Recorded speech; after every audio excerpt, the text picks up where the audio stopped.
Sa tutorial na ito, ituturo ko sa inyo kung paano mag-convert ng PDF to Word. Meron ako ditong isang example ng PDF. So buksan natin siya. Makikita nyo sa example ko, meron siyang text, meron siyang image, at meron din siyang table. Para ma-convert natin ng PDF to Word, buksan lang yung web browser, pumunta lang sa website na ito, pdf2doc.com. Meron ditong pagpipilian, PDF to Doc, PDF to DocX, DocX to PDF, PDF to Text, PDF to JPEG, JPEG to PDF, PDF to PNG, PNG to PDF, PDF compressor, and combined PDF. So ang gagawin natin, ang pipiliin lang po natin, PDF to Doc. Then, click Upload. Tapos maklik yung upload file, piliin lang po natin ang PDF na gusto natin i-convert to document. Sa akin, meron akong example dito, yun ang pinili ko.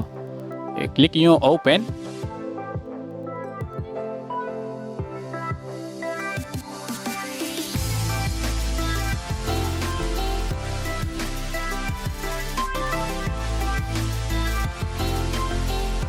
Tapos sa ma-download, click natin yung doc.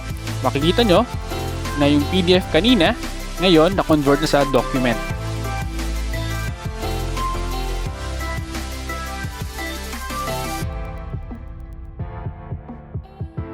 I-click lang natin ang Enable Editing. So ibig sabihin, pwede na po natin siyang baguhin, i-edit, magdagdag ng mga text, images.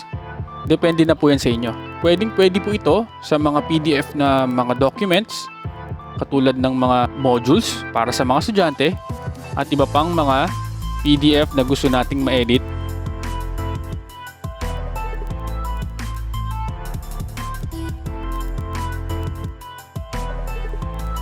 Nagawa na po natin na ma-convert ang PDF to document. Sana po meron po kayo natutunan. Like, share, subscribe para po sa mas marami pang tech tips. Marami pong salamat.